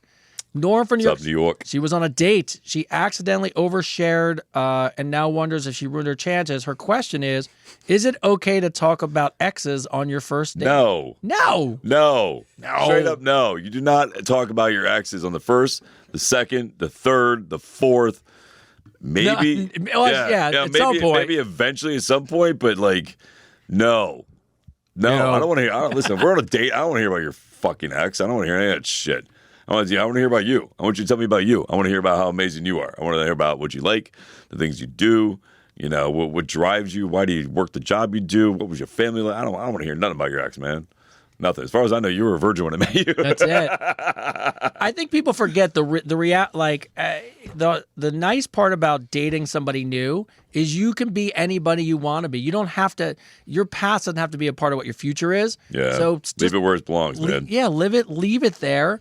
And the thing is, if you learn things from your exes, fine, bank them and learn them. But you just don't need to put that onto your next relationship. No. Listen, I've been in this situation already. Or somebody's just out there and talks about their ex, and it's like, all you want to think about is, man, that sucks. And then you question, like, if it's just like, was it all him? That's a, you know what I mean? Was it all him, or was it like the way you react about it? It must like, was it you? Like, I don't know. But yeah, anyway, that was a good question. I remember when I met. I was laughing. I remember when I met my son's stepfather. Like one of those first interactions when you're doing an exchange. One of those deals. And he had asked me a question about his, about Tyler's mom, and I just go, as I said to him, and I still stand by today. I go, look, when you break up with somebody, you have a right to tell whatever story you want. So that person has their story. You've got your story. I am definitely the villain in everybody's story. But that's the way it is. So I was like, there's no need to exchange X stories because you can put whatever spin you want. You got to start. You got to start anew. Start anew. Start anew. Yeah. Don't worry about my relationship. Dirty socks in the new relationship. Yeah. So okay, Olivia from Portland, Oregon. What's up, Portland, Oregon? All right. She's been dating somebody for 2 months and wonders, is that enough time to introduce her family to her new boyfriend? 2 months? 2 months. Yeah. I mean, why not? 2 months is good. I think it depends. Again, that's a situational thing. Like, how close do you feel? Like. And again, does he want to meet your parents? You know what I mean? That's a kind of discussion to have too. Like I've been in situations already where like I got invited to things thinking it was just me and her, and then I meet like the whole family. Yeah. And I'm like, wow. I was not expecting this. You know what I mean? Like I remember my ex-wife invited me down to her brother's graduation. I never met her parents before, right? Didn't know what her parents did. Didn't ask. Didn't care. Didn't matter. You know what I mean? If you can. And I was like, what should I wear? And she tells me to wear these camouflage shorts. They're like gray camouflage shorts and this skull T-shirt that I had. Right, that was like had a skull on it. It was like gray, but it was like a V-neck. Okay. So it wasn't like trashy. It was like it was like By the way, she stylish. also picked your outfit out. Yeah, it was stylish, right? Yeah. And I'm like, you sure I'm meeting your parents, man? She's like, don't worry about it, man. They're from Wisconsin. No big deal. So I'm like, all right. I'm thinking I'm just gonna go meet this farmer family from Wisconsin. Is what I'm thinking, dude. And I pull up in front of this $1 million mansion.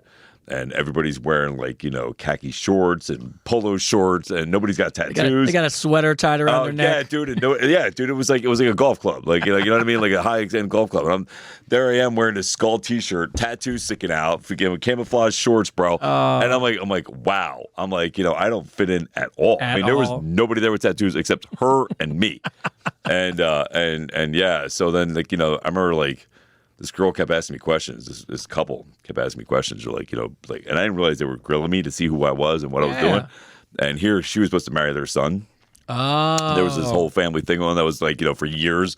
This other couple was trying to hey, you really got involved. Oh yeah, because they had money. They had money. So she wanted to get the son involved, and and then I asked her to marry me before I met them. Right? Okay. So I told her, I said, listen, man, don't you say anything to them. And let me ask your father. Now I realize this guy's a big dig, a big deal. Let me ask your father. Let me do the appropriate thing. And she gets a nice buzz going on, and she freaking holds up her hand. She goes, guess who's getting married? Oh. Dude, the whole room went quiet.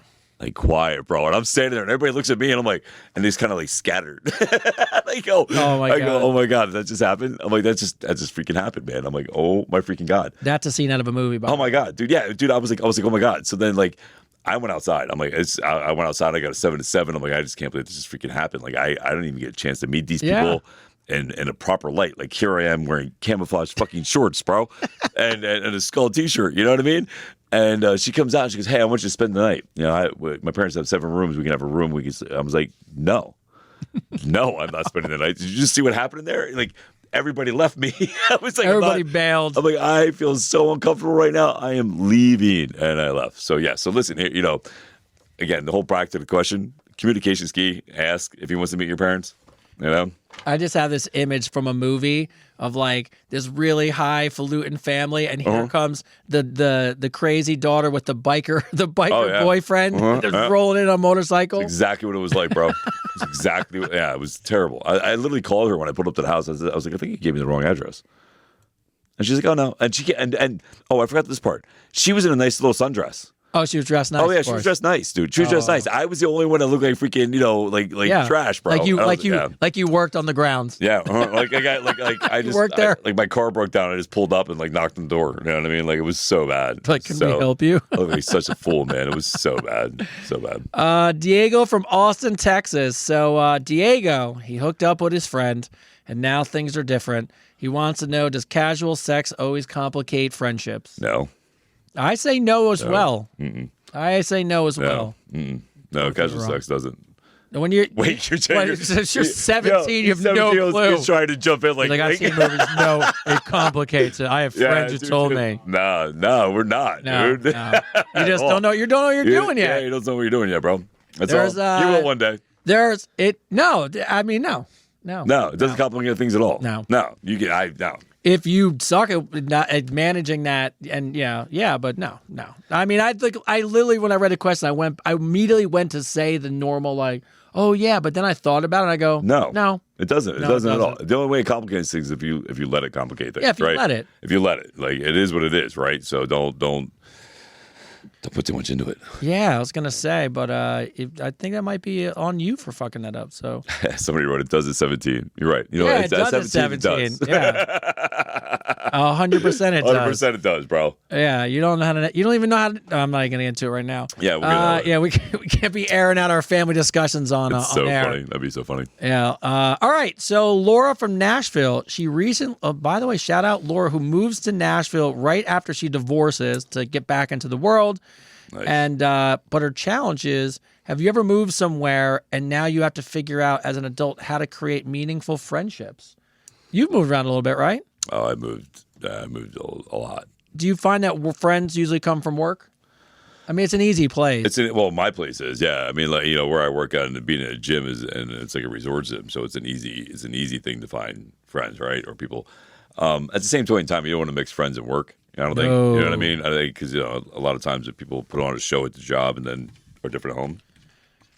I think if you put yourself in situations to meet people, it's easy.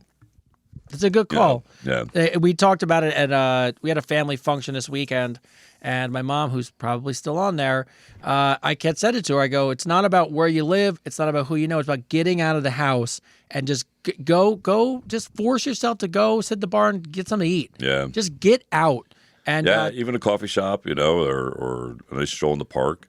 Yeah. You know what I mean? Depending on where you live, Well, my mom got out today, and after all that advice, she met somebody randomly. They exchanged numbers in the Costco line shopping for groceries. Yeah. So she called me today, met somebody in line, kind of like oddly, like weirdly hit it off, and then they got to the parking lot, and she's like, I really should have got his number, and then went over and got his number. And I was like, shout out, Mom. Here's a good question. Does anybody actually give out their number anymore, or they go follow me on social media? Well, I think at her age, that's phone numbers. I understand your mom, but I'm just saying in general. Like, if you can do people like, actually go and change numbers, then I'll ask the child, but I know what it's going to be. It's Snapchat. Yeah. It's Snapchat, it's Instagram, and it's a phone number, but that's really rare. But what do you say? Like, hey, do you want to exchange snaps? No, so it's like you'll walk up to a girl, you'll be like, yo. It's like a hi. Yo. I thought you looked really pretty. Do you dabber? No. Dabber? What? What are you talking so go ahead. about? Give us your. Up, you just be like, hey. Give us your pickup. Go ahead. I thought you looked really good. Go ahead. Can I have your snap? Can you have your snap? That's what I'm saying. Is that? So I'm like, my snap what? If you're not confident with it, you go with the Instagram, because any girl will give out her Instagram for because they want follows. Yeah. Snapchat's like a little bit more personal. Yeah. Cool. Well, Snapchat, you can also find everyone. I think you can on Instagram, but Snapchat, you can definitely find anybody you snap, right? Pretty much, yeah. Like if they're near you, so you don't want to give it a stalker your snap. That's pretty funny. All right. So for anyone out there who's younger, you got what's your snap? I love it. Be like, yo, baby. And actually, it's probably the way to do it nowadays. So while I'm laughing at it, it's probably the right way. So shout out Snap. And by the way, I know that so that when he was little, I winded up taking some of the photography money. I was like, I'm going to put some money in some savings for him. Mm-hmm. And the first stock I bought for him was Snapchat. Smart man. Because it's all used. Yeah. And I was like, well, I guess when he gets older, hopefully this thing is big. So it's funny because people in other countries use WhatsApp and Telegram. WhatsApp's the most popular app in the world, I think. Yeah. I think that's all people By the way, I don't have either of those things, so I don't have Telegram. I don't have WhatsApp. So if anybody's messaged you saying, "Hey, talk to me on Telegram," I don't have that. Yeah, I was gonna say it's funny when you leave the United States. Apple's not the biggest cell phone, and WhatsApp is like the big. And there might be another one, but they're the biggest way to communicate. Yeah. All right. Let's see. Oh, I just saw. Oh, where did you go? Oh, yeah, here it is. Amber from Salt Lake City, Utah. I always wanted to go to Salt Lake, Utah.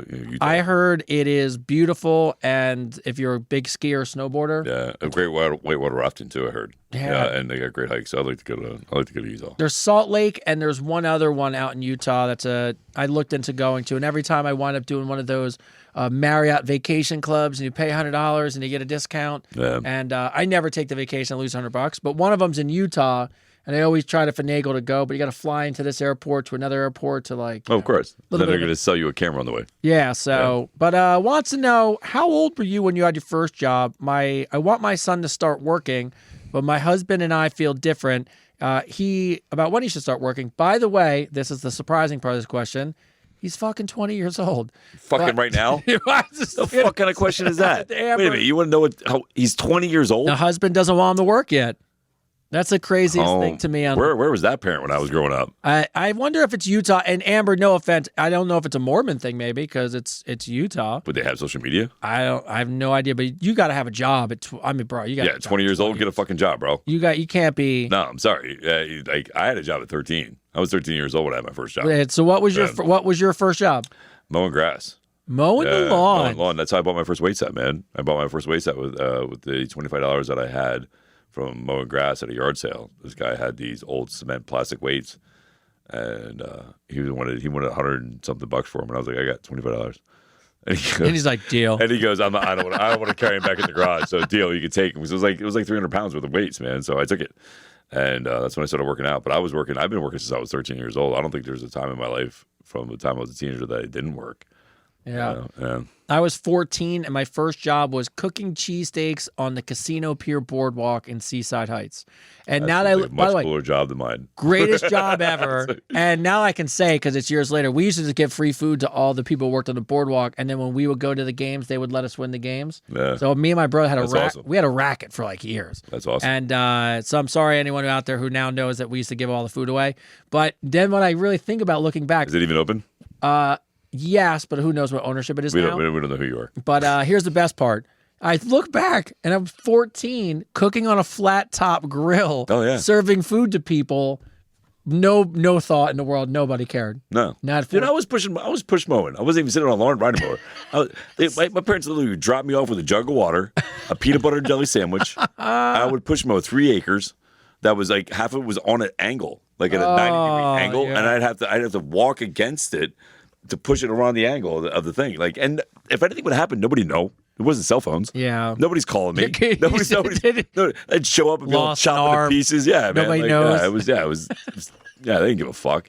Yeah, I don't know how you don't, but yeah, go get that kid a fucking job. Yeah, get him a job at 20 years old. Because otherwise, what you're really doing is you're really setting a horrible example for the future. That kid's gonna be living with you for a long time. And we're just we're gonna be honest. We're just hating on him because we wish we could not work. I mean, I would have been a lazy piece of shit for sure. I'd be so fat. Anyway, Yes, I'd I'm be a, like playing video games. I'm a fat kid in this body all the time. Me too.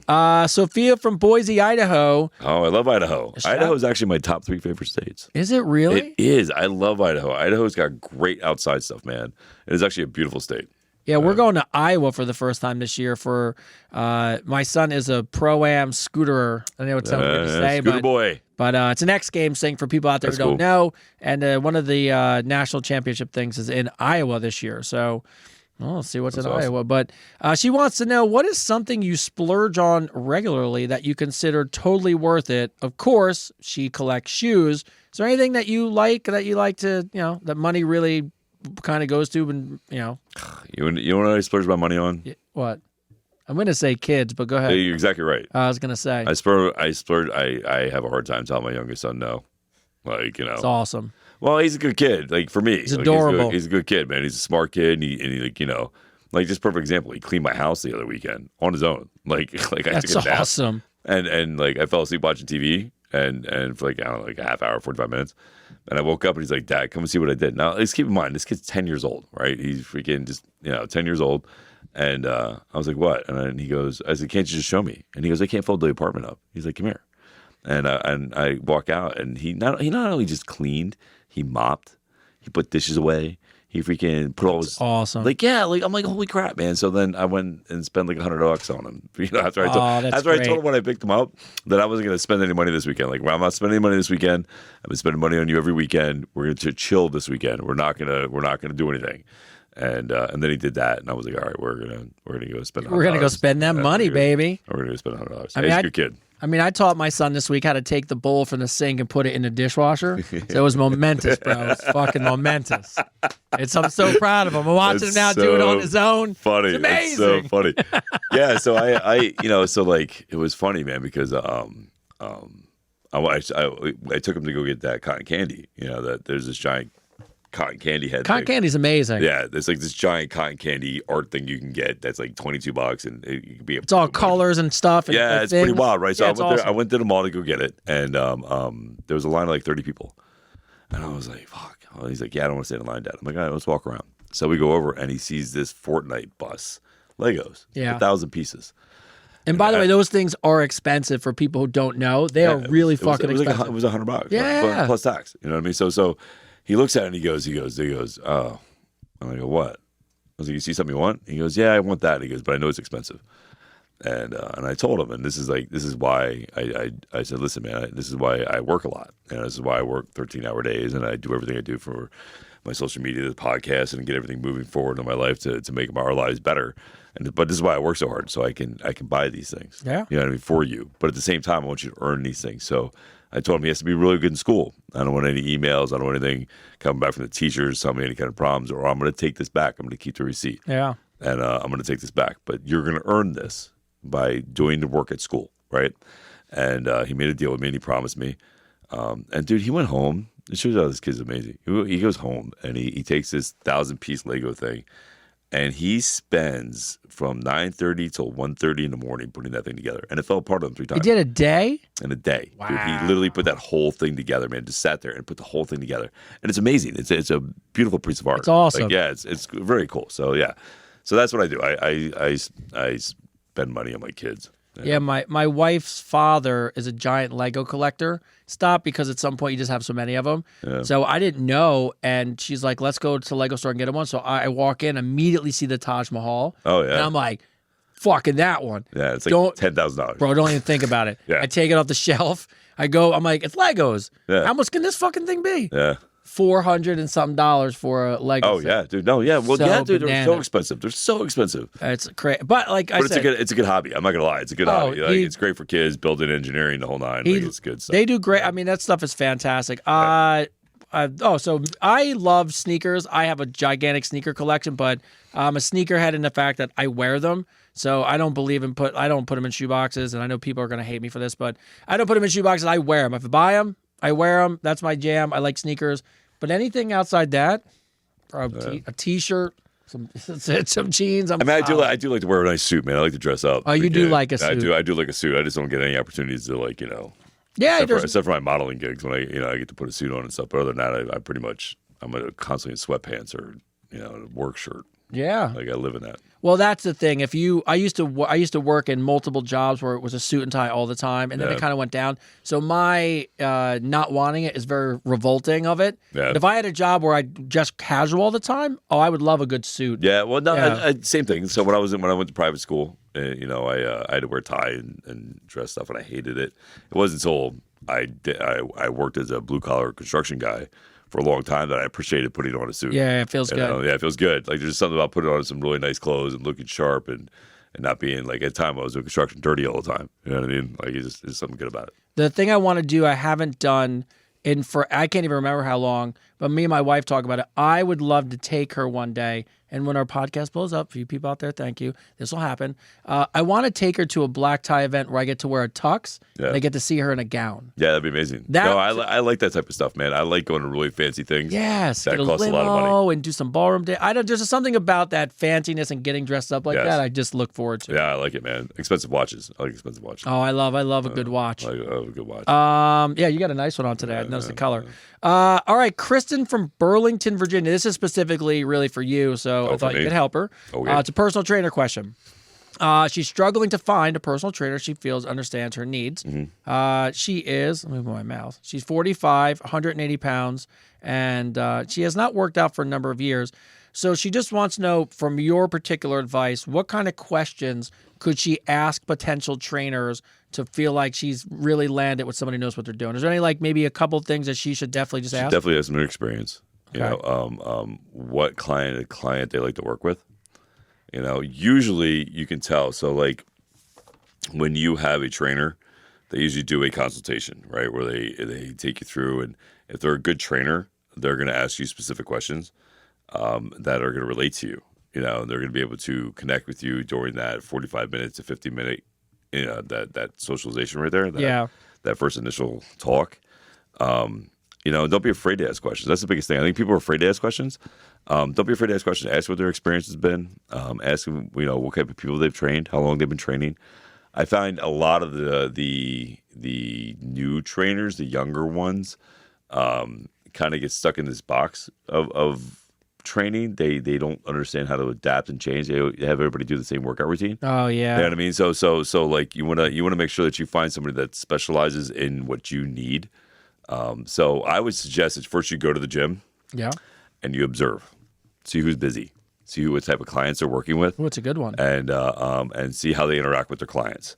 If you see a trainer that's working with multiple age clients, working with multiple weight clients, and has their clients doing multiple different things and not just all the same stuff, then that's the trainer you want. You want the trainer who is willing to adapt with what his client needs or her client needs. Yeah, I mean, and I think to your point, I think the biggest takeaway that I would think of as a person going into those situations is if you're nervous. Everything Chris said is perfect. But if you are nervous about asking questions because you feel like you're asking to a person who's professional, just write them down so that you're not so nervous, so that you don't forget them and say, hey, I got a couple questions. And you can even lie and just say, hey, my family just wanted me to ask, can you help me answer these? I think just don't, I know it could be a little nervous. I always think of going in and meeting somebody like a personal trainer, almost like when you go in to meet a barber. And and somebody you're going to have to trust, but they're the expert, and you don't kind of know how to navigate that situation. It's like, oh, how long you been working? It's like you kind of want to know. Yeah, no, absolutely. You want to know, who they work with, how many people they're cutting hair. Yeah, so and you want to make sure, so again, observe, ask the questions. Don't be afraid to ask the questions, and see how they respond.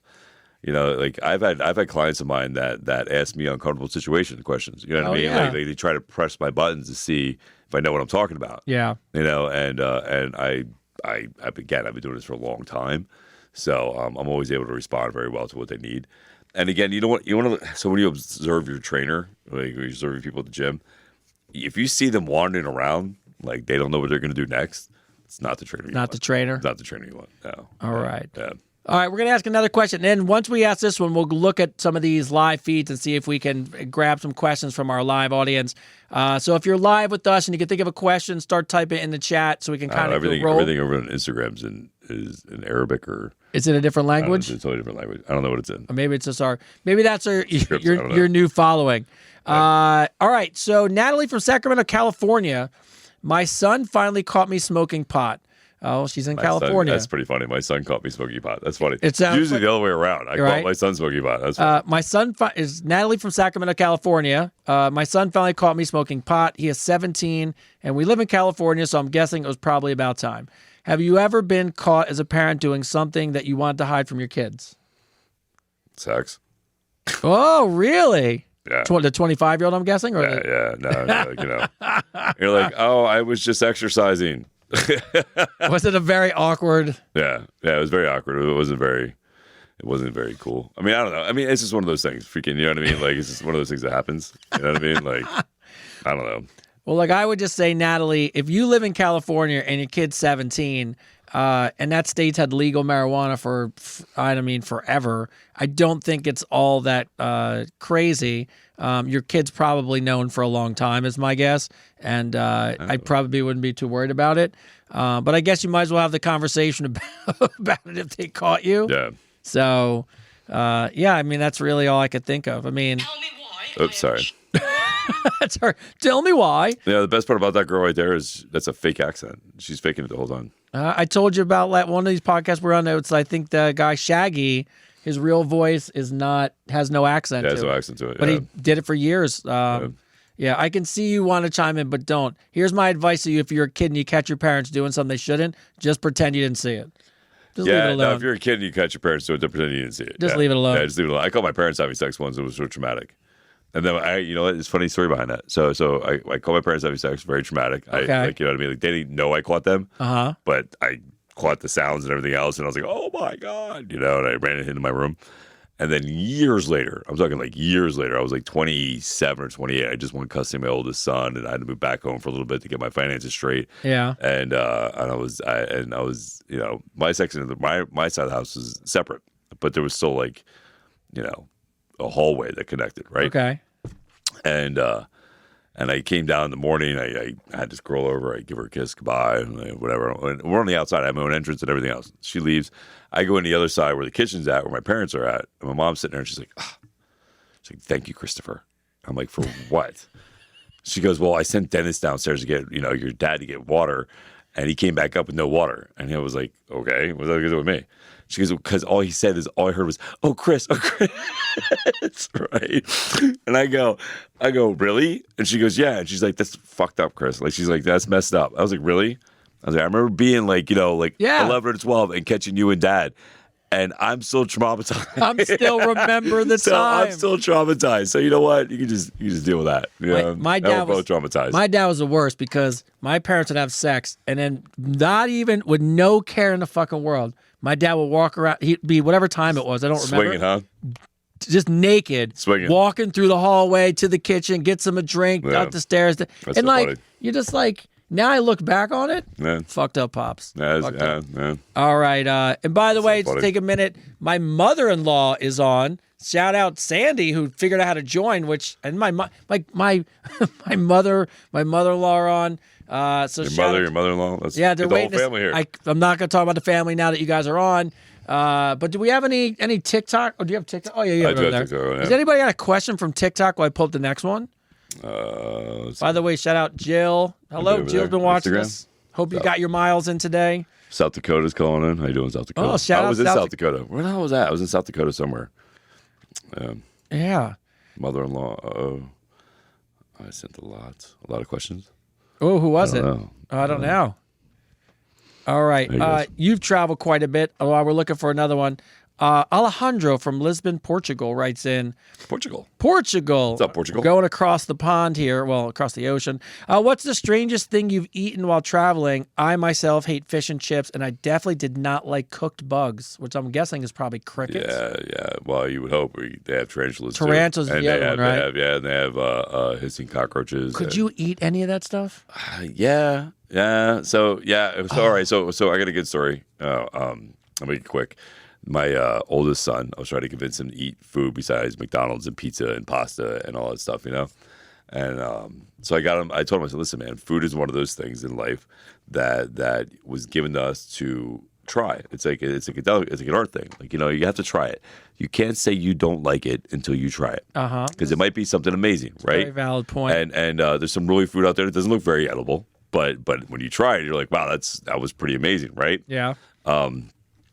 So I told him this, and I got him eating fish and all this stuff, and he was all about it. Like he loved mussels then, and he Yeah. And then we went to a wild game fest Okay. up at the Liedenkrausen, which is like a German place. We go up to this wild game fest. His friend invites me. We go. It's a big ordeal. There's probably like 200 people there, and they have all these different meats. So they had like beaver tacos, which was ironic. That's and crazy. they had beaver tacos. They had bison burgers. It literally took me like half a second. And They then I'm catch that? and I go, Beaver tacos. It's You ironic. saw the irony in that, right? Yes. Beaver tacos. They Good had call. freaking bison burgers. They had elk kebabs, all this different stuff. Wild boar, like all this stuff. Yeah. And then again, I just got my son eating seafood, right? Yeah. So we go over and they have Rocky Mountain oysters. Oh, I know what they are. Do you know what Rocky Mountain Yes, oysters I are? do know All what they so are. for anybody that doesn't know what Rocky Mountain oysters are, that is fried bull testicles. Yes. Bull nuts. Bull nuts, big. And by the way, a lot of Big. people they serve them, right? Yes, they serve them. So there's these huge bull testicles that are fried, and my son just sees oyster, so he grabs it, he puts it on his plate, and I'm like, oh no, I'm having one of those real life moments where like, oh, I gave him bad advice. I was like, do I really? I was like, fuck, what do I do? Like, do I tell him, or do I keep my word? Yeah. Right? Do I follow through on what I said? Right? So you know what I did? I put a bull testicle on my plate. Okay. I threw a Rocky Mountain oyster, put it on my plate. We both walk over to the table. We're sitting at the table, and there's like 50 people at the table. We're sitting in the middle. And he doesn't know what it is, right? He thinks it's an oyster. But you know what it is. I know exactly what it is, Okay. right? So we're sitting at the table, and everybody starts talking about it. And they're like, "Oh yeah, we came here to try this. We've heard so much about it. We came here to try this, And my son looks at me, and I'll never forget this. He's sitting across from me. My son looks at me. He goes, "Dad, why are they making a big deal? It's just an oyster." And I go, "No, no, it's really not. It's really not just an oyster." And he goes, "Well, what is it?" And I go, "Listen, we're both going to try this for the first time together. This is going to be a bonding moment for us. We are both going to try this Rocky Mountain oyster together, right?" So we both cut it, and everybody hears us, and they go, "Oh, really? You guys, we're all going to try it together then." So everybody's in on it. Okay. All 50 people at the table. Cut it in, put a fork up, and they all hold the fork up, right? And my son's still trying to figure out what the big deal is. It's an oyster. What the big deal is, right? Yeah. I was like, I don't know. Everybody's in on it, right? So we're all going to eat this Rocky Mountain oyster right now. And we bite it. We eat into it. And my son looks at me, and he goes, "Dad," he goes, "What's the big deal?" He goes, "It tastes like a chicken nugget from McDonald's." And I go, "Oh my God. Is that what McDonald's meant by the other white meat?" The other I was white like, meat. "Is that what I've been eating this whole time? Have they been serving bull testicles and chicken nuggets?" Because he was right. It tastes like a chicken nugget. And it was the funniest thing ever. And it was so funny because then I told him, he goes, "Well, what's the big deal?" I said, "Well, actually, Isaiah, it was a bull testicle that was fried." And he goes, "Wait, what?" And he starts laughing. He goes, "You wouldn't let me eat that." I go, I did. I was like, but I ate it with you. And he got really mad at me. He's like, are you kidding me right now?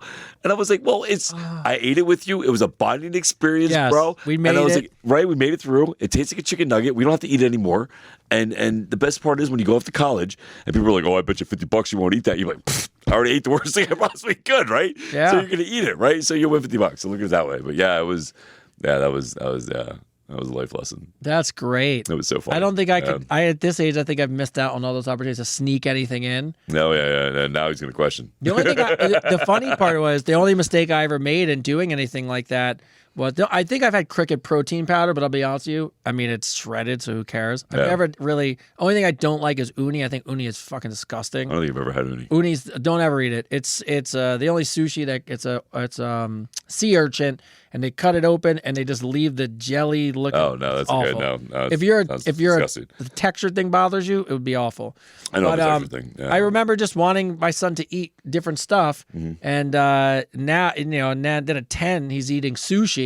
And while it sounds great, then It's expensive as hell. then you're ordering out, and you're Yeah, it's like $100 for a freaking little small thing of freaking sushi. I order from the Orient Empire, and I just get sushi and like some Chinese stuff. Yeah. And every time I walk in there, they hand me 2 bags and they act like I'm having a party, and it's 3 of us. Yeah. Because yeah. now that's what he eats. Yeah. And it's expensive. No, it's expensive shit, man. Yeah, I should have But learned. I love sushi too. Yes, it's so good though. Have you ever heard the sushi song? The sushi? No. Sushi song? There's I a can't guy, even say there's that. a guy, yeah, sushi song. There's a sushi song. I Have did you the heard this same song? thing. A sushi song. Yeah, you guys are gonna have to Google that. There's a guy who sings about it, man. Freaking, he's like, yeah, it's funny as hell. I'm gonna it's Google a funny commercial. Yeah, it's a Google thing. Google that, man. It's funny as hell. All right. And we're getting, and by the way, I say it every episode.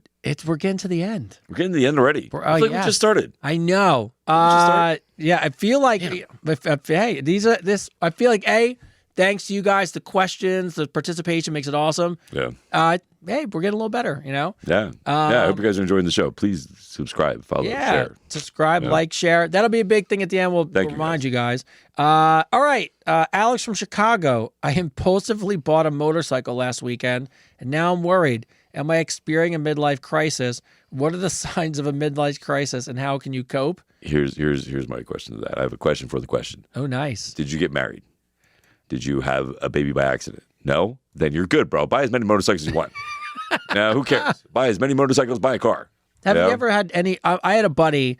I was in my 20s. My friend was in his 20s. His older brother just turned 40 and disappeared. And I mean, no joke. I was dating somebody, has 2 kids from another baby mama, and out of nowhere, gone. Nobody could find him for 2 weeks.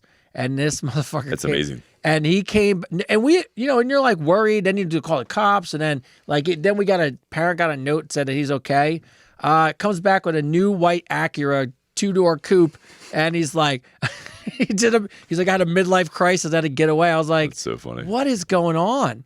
But I don't know. I don't feel that at all. I always joke around and say me getting married was my midlife crisis, and then getting divorced. I should have bought a car; it would have been cheaper. And you got to keep the car. I would have got to keep the car. Yeah, and the car wouldn't have been that bad. A lot of things. A lot of things, but yeah. So no, I mean, I guess I don't know. I mean, I don't know. I think as long as you're not hurting anybody, you're not hurting yourself financially, man. If you want to spend money on a bike, spend money on a bike, bro. Look, if you get to a point where you feel like you're not accomplishing or you haven't done enough, I'll be honest with you. Just go do it. You can't take it with you. I mean, me and my son always joke about stuff that makes no sense to buy. Yeah. But you got to have those things. So we talk about all the time. Like our big running one is I always tell them, like, you'll know the podcast is successful when you come home and I got a new Porsche in the driveway. Yeah, right, dude. Like, yeah, dude. When I'm driving a freaking Lambo, when you see successful. When you see the new car and it's one of those, you're gonna go, all right. Listen, the podcast will be successful when we do a tour. I can't wait to do a tour. Yeah, I can't wait to do a tour. We want to come to your town. We want to come to your town, do a tour, do a book signing, do that whole thing. So make the show amazing, and we'll do a tour. Yeah, we'll come around. Somebody did ask though, and I just want to throw this in real quick. Did we get an update on Mateo? No, I looked. I went through everything. No Mateo yet. No update on Mateo. I have his email address. So to be honest with you guys, I usually do this on Mondays or Tuesday mornings. I put all the questions together. Yeah. And I searched for it, and then I was going to reach out to him. But I will. I promise everyone, I will reach out to Mateo. Yeah, we'll try to find and Mateo. I hopefully will get a the whole response. babysitter pregnant story. Oh, yes. That's a great story. We're all hanging on the T there, bro. Yes, for anyone who didn't Yeah. know, go back to episode 7. Mateo got his babysitter pregnant as a kid, and we need some more answers from that. Somebody just asked if we were AI. Yes, we are completely fake right now. Oh, my I'm God. completely AI generated. That's why my hands look great. This is AI is getting so amazing. Yeah, no. I thought this was a good one, and so this will kind of bring us towards the end, but it's getting to that time of the year. Philippe from Santiago, Chile. Santiago, Chile. So, what's the craziest fitness challenge you guys completed? I like to do triathlons. I've done 5Ks. I've done a lot of races. Do you guys ever get into that kind of stuff? I did. It's I getting did to a be that very- type of year. I did a mini Ironman in my late Ooh, teens. you did a swim? I did the whole Oof. thing. Yeah, and I got a bronze. It wasn't a big. It wasn't like the Iron Man, but it was like a mini. Bro, you're It still. was like a mini Iron Man, and it's and I did still that. it's crazy distances. Yeah, it was crazy. It was fun. It was a good time, man. Well, it's got to Yeah. be at least a mile swim, 12 and a half. It's got to be 50 bike and 12 and Yeah, a it half. wasn't that. It was like It's like a half It was marathon? more, it was like a half. It was like a half of everything. Yeah, You but know that's what I mean? awesome But, still. Yeah, That's it was great. It was good. It was fun. It was a good time, man. It was one of those things I can look back on. I still have the medal. Well, so I can look back. I'm like, I did that once. yeah, I do. I did one. I got on a little roll where I was doing one a year because I would win my age bracket. Yes. So I've done modified triathlons. I've done I've done obstacle course races and stuff like run, I always bike, wanted to do the run. Spartan race. Done the Spartan race. Have you done the Spartan race? Is Done it the fun? Warrior race. Yeah, you know what it is? It's more fun. You have to go with. You really should go as like 2 or 3 people or like a little group that you can have fun doing it. Yeah. Because the one I did was, and I can't remember if Spartan or War, but it was 13 miles and 20 some obstacles. And, it takes you a couple hours to get through and you're waiting in line to get to stuff. But at one point I had to jump off something 30 feet into this cold water. And it must have been on like I think it was mile 9 or 10. And I got out and both legs cramped at the same time. Oh, And I couldn't walk. I mean, locked up like bricks. that's terrible. And then there's always an obstacle somebody can't get over, or the end is always the wall, which Yeah. is nothing but mud. And everyone in a really good way does you climb up, they'll grab your hand, pull you up. But my point of it anyways was when I went, we went in we were talking about, you had biker shorts and spandex last episode. Yeah. I had a Good. whole I had Captain America underwear and awesome. painted my face. Captain And- America. Yeah, that's where you go fun. And at the end, but the crazy part is you do a hard one. You get to the end, they give you your medal. They go to give you a beer. You want no part. No parts of that You beer. want no parts of it. Yeah. No, you're like, no, no. It's and then the crazy part is I went on a date. I scheduled a date for after that race, and it was the worst decision of my life. Yeah, I bet. It was awful, but I like doing them. So me and my wife are gonna do we're doing a 5K, and then she's in talks with me to do the half marathon again. You have fun with that. I'm not running. I- Remember when the days are over. I like running, so 13 miles is nothing for me, but like it just whether she wants to pull the trigger or not. All right. Outside that, let's see. Do we have any other person on there? I got a million at Anybody the on here? end, but I just want to see. Anyone have a live? Anybody have a question on live? Let's Episode 9 see. is going to be awesome. Stay tuned. Thank you, Connie. Oh yeah, Connie. Yeah, thanks. Connie's on there watching. Connie, I'd be disappointed if you weren't. What's the one thing you believed as a kid that seems ridiculous now? Okay. Well, outside the Santa Claus and the Tooth Fairy, which fucked me up a little bit. I don't know. Yeah, I mean, As a kid, should I be cynical? of course you could be cynical. True love. Just kidding. Just kidding. Just Relationships are meant to ask. no, Family. Yeah, family. No, just kidding. I'm just kidding. I'm just playing. Now, I don't know if you can. What did I believe in as a kid that I thought that's ridiculous now? I don't know. I don't remember. I'm too old. I don't remember what I believed when I was a kid. To be honest with you, I liked. Yeah, you know what? I think anything. I think the fun part is here's what I'm actually going to spin the question back in this direction, and I'm going to look at it this way. I like, and I think you're a big proponent of this as well. I don't think anything's impossible. No. So I like having those kid dreams. I like thinking that anything can happen. Here's a question I got asked today. Okay. What is reality? Well, I guess it's got to be how you perceive the world. I guess in a short version. So reality is a perspective, Yeah, right? your perspective of the So what it comes down to is the fact that reality is an imagination, right? So really, whatever you imagine is your reality, right? So that's why we're building stuff now that we never thought used to be called Yeah. science fiction, right? So yeah. Yeah, I like that question. What is your reality? What is reality to you? Yeah. Yeah. And look, and I think, and that should be a good way as we segue into the end of episode 8. But, you know, for you guys out there, the people who are joining us live, the people on Instagram and TikTok and Facebook and my family and friends and giving us stuff. The reality of it is, if you don't dream big, take chances, and you listen to people, you're not going to get to where you want to be. I had somebody come up to me in the gym today, and it was really nice. They just came up and said, "Hey, listen to the podcast. I just started listening to episodes. I really, really like it. You guys doing a great job." That's awesome. And I just remember thinking, like, that's what it's about. But he asked me, he goes, what do you got? Oh, like, what's the? I go, there is no. I just want to keep doing it, and whatever happens, happens. Yeah. And I go, we're having fun. It's a good time. But I really do love. Well, this would be like anything else in life, right? We'll grow and we'll evolve and we'll learn together. Yeah. And with you guys. So on my part, before Chris closes us out, thank you for the episode of showing all our cool stuff. Shout out to Bagels and Books and P.O. Boxes and websites to be up next week, which is awesome. Thank you for joining us live. But, part of our success, I say it every episode, is the fact all of our success is really because you guys join. You guys join live. You download. All I ask in return is if you like the show and you like what we do, please like, subscribe, share, tell people about it. And we promise you every day we come in, we're just going to keep getting better. Yeah. And that's what I can promise you guys. We'll keep getting better as long as you guys keep sending us better questions.